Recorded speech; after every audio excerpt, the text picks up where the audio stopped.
आज हम लोग जो है ना हॉबीज़ के बारे में देखेंगे। सब कुछ तो नहीं, हमारे काम लायक जो चीज़ है उसी स्लाइड्स के ऊपर हम लोग चर्चा करेंगे और बाकी जो हमारे काम लायक नहीं है उसको हम लोग हटा देंगे। तो जाहिर सी बात है, कोई व्यक्ति ऐसा नहीं होता है जिसका कोई हॉबी नहीं हो। सभी का कुछ ना कुछ हॉबी होता है। हॉबी वो वर्क होता है जिसको हम लोग खाली समय में करना पसंद करते हैं। तो हॉबी जो होता है ना, वो हमें एनर्जी से भर देता है। और कई लोग हैं हॉबी को ही अपना ऑक्यूपेशन बना लेते हैं, हॉबी को ही अपना पेशा बना लेते हैं। वैसे लोग जो हॉबी को अपना पेशा बना लेते हैं उनको जीवन में एक दिन भी काम नहीं करना पड़ता है और पूरा जीवन वो जो है ना एंजॉय करते हुए बीतता है। जैसे कि मकबूल फ़िदा हुसैन का नाम सुना है किसी ने? MF हुसैन, है ना। उनको माधुरी फ़िदा हुसैन भी एक ज़माने में कहा जाता था।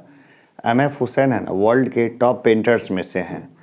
तो वो ना वर्ल्ड क्लास पेंटिंग बनाते हैं। तो बहुत छोटे थे ना, तभी उन्होंने पेंटिंग बनानी शुरू की थी। फिर बाद में वो पेंटिंग्स बनाते ही रहे। उनकी एक मूवी थी, बड़े जोर शोर से उन्होंने एक मूवी बनाई, गजगामिनी। फिल्म चली नहीं, ठीक है, लेकिन काफ़ी जो है नाम है उसका। माधुरी दीक्षित उसमें हीरोइन थी। वो सारी पेंटिंग माधुरी दीक्षित की ही बनाया करते थे वो, ठीक है। तो ये हम लोग देखते हैं कि हॉबीज़ क्या होता है। जो खाली समय में जो हम लोग करते हैं वो हम लोग हॉबीज़ हम लोग कहा जाता है। ये लाइफ स्टाइल्स क्या होता है, what is life style? Life style को ज़्यादा ग्लैमराइज करने की ज़रूरत नहीं है। हम लोग दैनिक जीवन में जिस तरह से जीते हैं वही हमारा लाइफ स्टाइल होता है। जैसे कई लोग हैं जो क्या करते हैं, कई लोग हैं जो नॉर्मली जो है लाइफ को कैसे जीते हैं, बहुत लैविश तरीके से जीते हैं एकदम। और कई लोग हैं सिंपल तरीके से जीते हैं। कई लोग हैं जो और लोगों के साथ कम्युनिकेट करते हुए जीते हैं। और कई लोग जो है वो समाज से अपने आप को एसोसिएट नहीं कर पाते और तब उस तरह से जीते हैं। अब किसका जीवन सही है ये पता करना तो बहुत मुश्किल है, ठीक है। तो हम लोग देखते हैं इसके बाद जो खाली समय होता है ना, फ्री टाइम, जैसे स्कूल के बाद या किसी चीज़ के बाद, ये खाली समय को हम लोग लीज़र बोलते हैं, ठीक है। नहीं, लीज़र पीरियड स्कूल में भी होता है। तो उस समय में जो काम किया जाता है, जो हम बोलते हैं, करते हैं काम, तो वही हमारा क्या होता है, हॉबी होता है, ठीक है। ये बहुत कॉमन सी चीज़ है, ठीक है। इसमें क्या हमें आनंद की अनुभूति होती है। जो भी काम करते हैं, ठीक, उसमें क्या होता है, हमें आनंद की अनुभूति होती है। हम लोग उसको करके आनंदित होते हैं और ज़्यादा अपने आप को एनर्जी से भर लेते हैं। हाल फिलहाल मेरा नया हॉबी क्रिएट हुआ था जिसमें मैं ना सीमेंट के गमले बनाना शुरू किया था। मैंने सीमेंट का गमला, कुछ गमले बनाए। फिर अभी हॉबी है वो थोड़ा ठंडे बस्ते में है, फिर कुछ समय के बाद फिर चरमराएगा तो कुछ और करेंगे, ठीक है। लेकिन खाली क्या बैठना, तो ये हॉबी है। तो हॉबी जो है ना उसको लेकर के कुछ इंटरेस्टिंग बातें। दरअसल हर उम्र का अलग हॉबी होता है, ठीक है जी। मतलब जो अलग अलग एज है ना उसका अलग अलग हॉबी होता है। जैसे कि ट्रेडिशनल है, जैसे कोई स्टैम्प इकट्ठा करता है, कोई किताब इकट्ठा करता है, कोई कॉइन्स इकट्ठा करता है, ये सब कुछ है, ठीक है। जैसे और भी चीज़ें हैं जो लोग इकट्ठा करते हैं नॉर्मली, या और भी चीज़ों की अदला बदली वगैरह जो भी है। इसके बाद क्या है, एक्टिव और पैसिव पीपल्स हैं, उनका अलग अलग हॉबी होता है। कुछ लोग जो है टेबल टेनिस खेलना, चेस खेलना वगैरह भी अपनी हॉबी में शामिल करते हैं, या क्रिकेट खेलना हो गया, या बाकी और भी बहुत सारी हॉबीज़ है। ये अपने डिपेंड करता है। जो असली मुद्दे की बात है उस पर भी आते हैं। कई लोग होते हैं जो रिस्क वाला हॉबी करते हैं, ठीक है। जैसे कुछ लोग अकेले रहते हैं, कुछ लोग टोटली एकदम अकेले, है ना। अकेला रहना रिस्क, देखो ये ज़रूरी नहीं है, क्योंकि मेरा खुद का जो नेचर है ना, मेरा खुद का नेचर है कि अकेले रहने पे हमको ज़्यादा बेहतर फील होता है। तो घर में जैसे सब लोग रहते भी हैं ना, तभी क्या होता है कि हम थोड़ा अकेला कोना ढूंढते हैं। ज़्यादा लोगों के बीच में क्या है, अनकम्फर्ट होता है। उतना भी नहीं, लेकिन क्या होता है ना, जैसे कि मेरी आदत है कुछ ना कुछ पढ़ते लिखते रहने की, या कुछ ज़्यादातर राइट करने की या लिखने की या पढ़ने की भी। तो वैसे कंडीशन में अगर ज़्यादा लोग होंगे तो वो थोड़ी वो प्रोसेस है ना वो डिस्टर्ब होगा। उतना भी नहीं, जैसे बहुत समय कॉलेज में पढ़ाते समय और बाकी चीज़ों के सब पढ़ाते पढ़ाते क्या हो गया, जो नेचर ही चेंज हो गया, है ना। कोई अगर जैसे कि धूमधाम भी कुछ होता है तो उसको उतना एंजॉय नहीं कर पाते हैं जितना कि और लोग करते हैं एंजॉय। तो जो अकेले लोग रहते हैं ना, उनकी हॉबी क्या होती है, वो पेट पालना पसंद करते हैं नॉर्मली। कोई जानवर को, कुत्ता हो गया, बिल्ली हो गया, या फिर बजरीगढ़ वाला तोता होता है ना छोटा सा, वो हो गया। कुछ भी पालते, कुछ सांप भी पालते हैं कुछ लोग, हाँ हाँ, सांप पालते हैं, क्रोकोडाइल, मकड़ी पालते हैं, है ना, मकड़ी, स्नेल को पालते हैं ना। वो बहुत सारी चीज़ें करते हैं। चींटियों को पालते हैं अपने पास, है ना। कुत्ता सबसे कॉमन है जो है, तो लोनली लोगों के लिए है, ठीक है। तो हाँ, तो अलग अलग एज का भी अलग अलग हॉबी होता है। जैसे छोटे बच्चे हैं, उनको खेलना पसंद है, गुड्डे गुड़ियों का खेल वेल पसंद है। जो टीनेजर हो गए, उसको जो है टीम स्पोर्ट्स उनको पसंद है, डांसिंग, डिस्को वगैरह, पार्टी उर्टी जो भी है, टीनेजर को का ये पसंद होता है, ये कॉमन है, कुछ अनहोनी थोड़े है ना, है ना। तो ये बहुत कॉमन चीज़ है। अब तू बोलेगा ना तो ये ऑन एयर जाएगा, ठीक है, तो उसका फ़ायदा नहीं है। इससे अच्छा है कि इसको ख़त्म कर ले, इसके बाद हम लोग सारे सवालों को लेंगे, ठीक है। टीनेजर्स जो है, मतलब बहुत सारा जो है अपना वक्त बिताना चाहता है सोशलिज्म करके, मतलब सोशल, और अपना सर्किल बढ़ा के, नए दोस्त बना करके, एक दूसरे में इंटरेस्ट वगैरह रख के। ये कॉमन है, जो टीनेज के बच्चे हैं उनका ये कॉमन चीज़ है, ठीक है ना। और बाकी तो और बहुत अलग कहानियाँ हैं, उस पर हमारा ध्यान भी नहीं देना है ज़्यादा, ठीक है।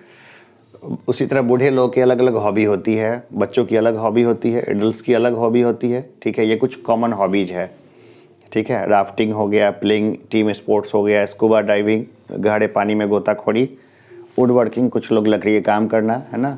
और कुछ लोग, वो होता है ना स्वेटर वेटर बुनना, ये भी हॉबी का हिस्सा है। उनको पता नहीं है, कई लोगों को वो हॉबी है उनका, जो स्वेटर बुनते हैं। ऐसे भी जाओ तो किसी को गिफ्ट भी कर देंगे स्वेटर बुन करके अच्छे तरीके से ना। मुझे भी कुछ स्वेटर पहले गिफ्ट मिल जाया करते थे, ठीक है।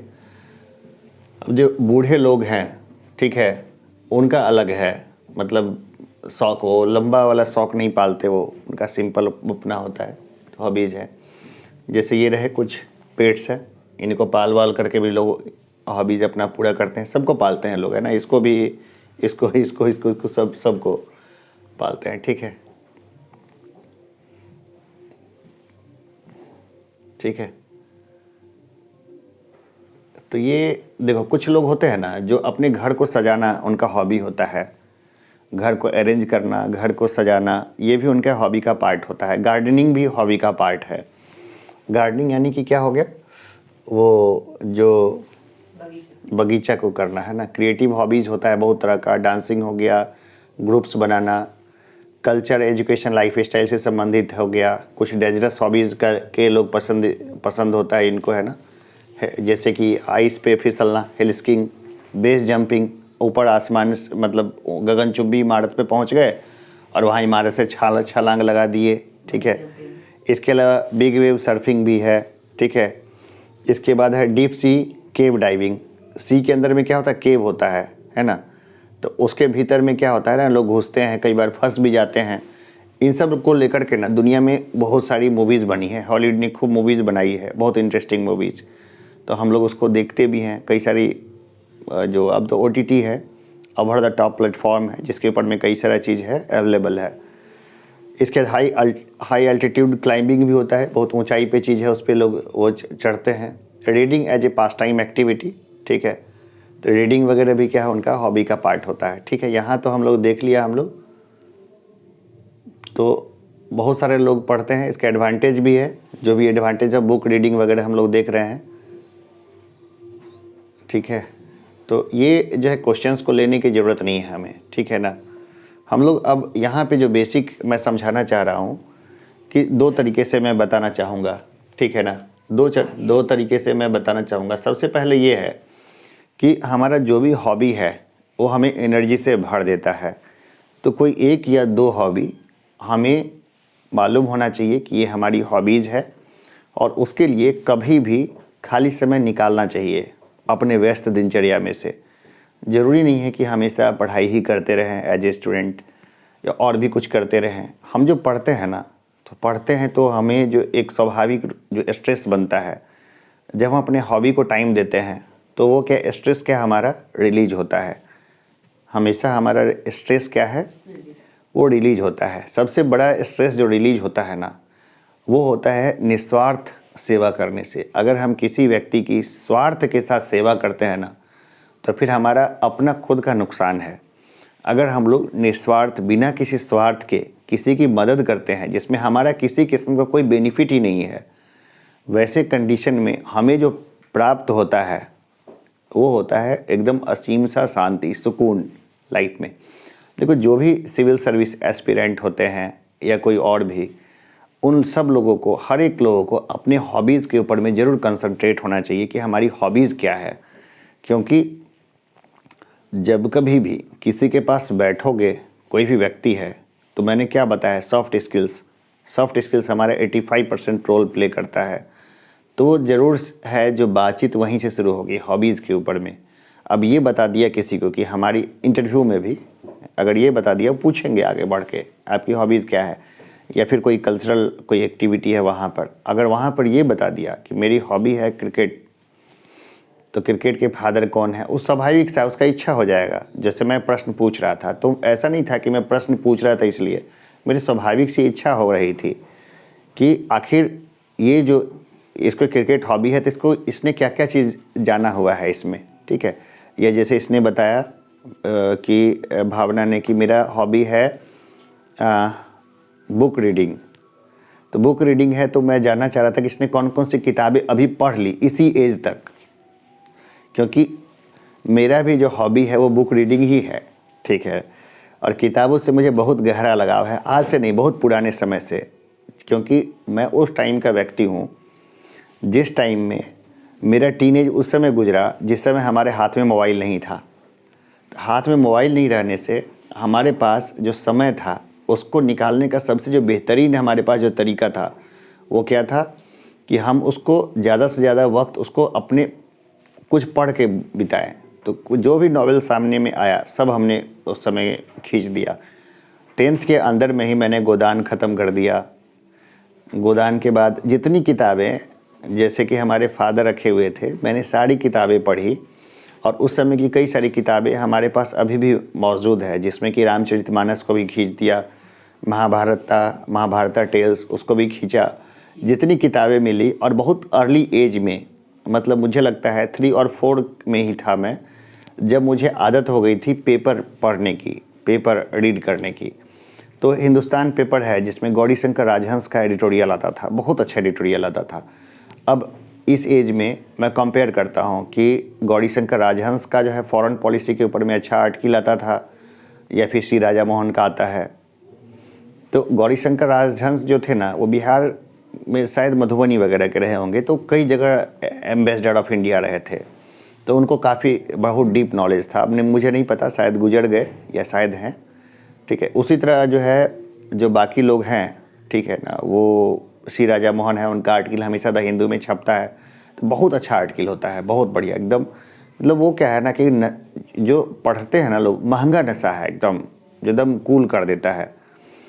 तो उसी तरह जो है अभी बाकी और भी, जैसे एक राइटर हैं जयप्रकाश चौक से, तो वो हमेशा फिल्मों के ऊपर लिखा करते थे। मैं कई सालों से उनको पढ़ रहा था, बहुत सालों से।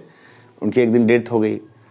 अब जान के आश्चर्य लगेगा कि मुझे उस रात खाना खाने की इच्छा नहीं हो रही थी। अगले दिन भी मुझे लगा कि हल्का सा मुझे जो है इस बात का गहरा दुख है कि वो गुजर गए, जबकि उनसे कभी मिला नहीं। रिश्ता कैसा था, तो उनके कॉलम के माध्यम से, जो कॉलम लिखते थे उस कॉलम के माध्यम से जो है उनके साथ रिलेशन था। उसी तरह लेनिन को जैसे कि हमने पढ़ा, माओ को भी पढ़ा, लेनिन को ही पढ़ा, साथ में हमने उनको ही पढ़ा जो कि फेमस, जो जैसे आइंस्टीन थे, आइंस्टीन हो गए, या फिर एक और जो व्हील चेयर पे रहते थे, स्टीफन हॉकिंस, तो उनकी लिखी हुई हमने बहुत सारी किताबों को पढ़ी। तो ऐसे लग रहा था ना जैसे सब लोगों के साथ जो है ना एक तरीके से रिश्ता जो है वो जुड़ता चला गया। तो हाँ, वो भी, हाँ, तो ऐसे लगा कि जैसे रिलेशन जो है उन लोगों के साथ जुड़ता चला गया। इसके अलावा जैसे कि और भी साइंटिस्ट हैं, इसके बाद जो बड़े लोग हैं उनकी जो किताबें होती है, अभी नरवणे की एक किताब आ रही है जिसमें कि उन्होंने अग्निवीर योजना के खंडन के बारे में बताया कि अग्निवीर योजना है वो कितनी हद तक वो बेकार योजना है, उसके बारे में उन्होंने लिखा है। और उस समय की स्थितियों के बारे में उन्होंने बताया है कि किस तरीके से एक खराब पोजीशन थी। प्लस उन्होंने बताया भी है अपनी किताब में कि जब चाइना अपने गाड़ियों को लेकर के जब आ रहा था भारत की तरफ, बख्तरबंद गाड़ियाँ ये है वो है, तब इन्होंने फ़ोन किया पीएमओ में और डिफेंस मिनिस्टर से इनकी बातचीत भी हुई, डिफेंस मिनिस्टर और बाकी लोगों से। तो इन्होंने बोला कि हमें क्या करना चाहिए। तो डिफेंस मिनिस्टर ने बोला कि आप अपने बेस पे जो निर्णय लेना है ले लीजिए। अब नरवणे बेचारे कंफ्यूज हो गए कि देखो क्या है ना कि कितना सिंपल लगता है नहीं कि सेना को तो खुली छूट दे दिया, सेना को तो खुली छूट दे दिया। बात इतनी सीधी नहीं होती है। उस समय कोरोना का टाइम था। अब क्या है कि युद्ध अगर छेड़ देते नरवणे तो भारत सिर्फ युद्ध करना ही नहीं होता है, हमारे पास उतना गोला बारूद, उतना असलहा मौजूद है या उतनी हमारे पास क्षमताएं हैं या फिर हमारे पास हमारी जो इकोनॉमी है क्या उस युद्ध को कोप अप करने की क्षमता रखती है, ये तो कम से कम फाइनेंस मिनिस्टर बताते।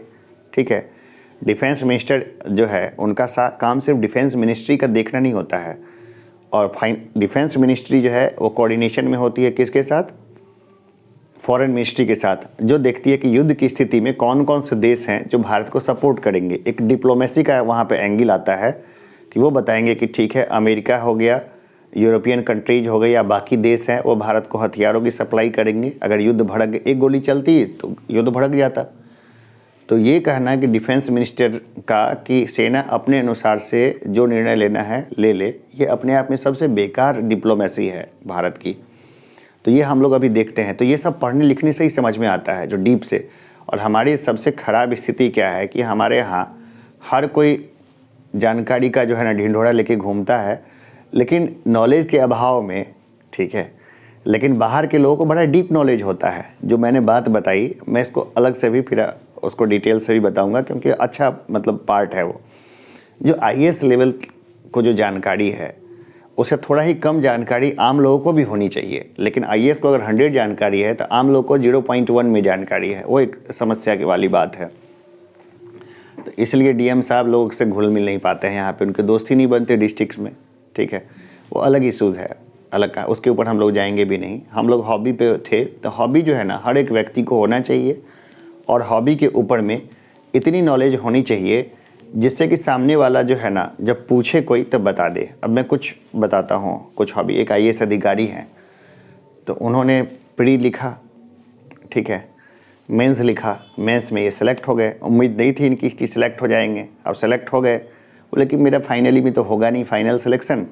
तो जब वो कॉलम आया तो उसमें लिख लिया विस्लिंग, वो सीटी बजना ऐसे वाला सीटी, ठीक है, लिख दिया विस्लिंग। ठीक है, एकदम स्ट्रिक्ट हो गया कि आप कुछ भी पूछे तो ये तो मैं बोलूँगा नहीं। अब इंटरव्यू में गए, इंटरव्यू में पूछा कि विस्लिंग आपकी हॉबी क्या है, विस्लिंग? तो बोला हाँ सर मैं कई तरह से सीटी बजाता हूँ। बोला कुछ सीटी बजा के बताएंगे? बोला बिल्कुल सर, है ना।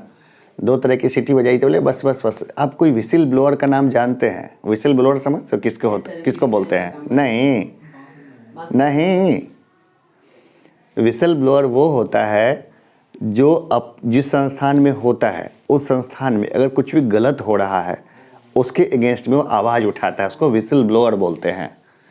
ठीक है, अब जैसे कि देखो मार्टिन लूथर किंग, वो भी क्या थे, विसिल ब्लोअर ही थे।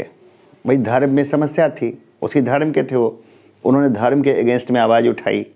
ठीक है, इसी तरह फिर उन्होंने बोला नहीं सर मैं विस्लिंग सिर्फ ये विस्लिंग जानता हूँ। उनको पता था, उन्हें घुमा फिरा के कॉन्फिडेंस से अपनी विस्लिंग पे वो टिके रहे। और इसके बाद रिजल्ट आया तो आईएएस थे, वो सेलेक्ट हो गए आईएएस में।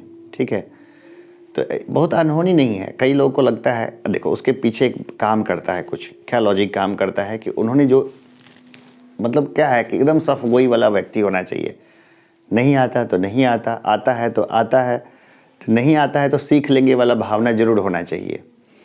ठीक है, नहीं आता तो सीख लेंगे, ठीक है ना, है ना। और अगर आता है, ठीक है, अगर वो आ रहा है तो भी क्या है उस नॉलेज को हम लोग परखेंगे अलग अलग तरीके से कि हाँ ठीक है, क्या है, कैसे है, ये इश्यूज़ है। तो हम लोग जो है जो भी अपना हॉबी रखें उस हॉबी के ऊपर में पूरी जानकारी रखें। कई लोग गार्डनिंग बोलते हैं, गार्डनिंग का तो कोई फादर हो नहीं सकता, who is father of gardening. ठीक है, तो बहुत पूछेंगे कलम लगाना, कलम कैसे लगाते हैं, सब लोग को मालूम है। कलम के बाद कैसे क्या करते हैं तो मालूम है। तो हमेशा याद रखना है कि ये नहीं कि अपने यहाँ कहावत है कि भोज के समय कुम्हार रोपने वाला काम नहीं करना है, ठीक है। कुछ चीज़ें हैं जो समय से बहुत पहले अपना, जब एग्ज़ाम नहीं है तब क्या क्या चीज़ पहले कर लेना है, ये एकदम क्लियर होना चाहिए कि जब एग्ज़ाम टाइम आएगा तो वो चीज़ें हमारे पास पहले से तैयार रहेगी, तो हमें उसमें सरदर्दी करने की ज़रूरत नहीं होगी, ठीक है। तो हॉबीज़ को लेकर के इतना ही रखें। कोई प्रश्न मन में आ रहा हो तो आप पूछ सकते हो, कोई प्रश्न। कभी भी बैठना चाहिए ना इस तरह क्लास में, तो एक डायरी और कलम हाथ में लेके बैठना चाहिए। उससे क्या होता है कि जैसे कोई मन में प्रश्न आया तो लास्ट में नॉर्मली प्रश्नों को लेते हैं लोग। जैसे एक प्रश्न लिया तो हो सकता है कि 10 लोगों के मन में वही प्रश्न आ रहा हो।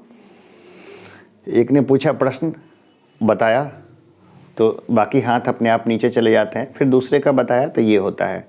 अब क्या कोई भी क्लास है, कोई क्लास के बीच में ही अगर कोई सवाल अगर करने लगे और नंबर ऑफ़ स्टूडेंट्स अगर ज़्यादा हैं तो क्लास कभी कंप्लीट ही नहीं होगी, ठीक है। तो इसलिए वो सब जो सवाल हैं वो लास्ट में लिए जाते हैं। तो आज हम इतना ही रखते हैं, फिर जैसे कि हम लोग देखेंगे वैसे अपना क्लासेस को कंटिन्यू रखेंगे।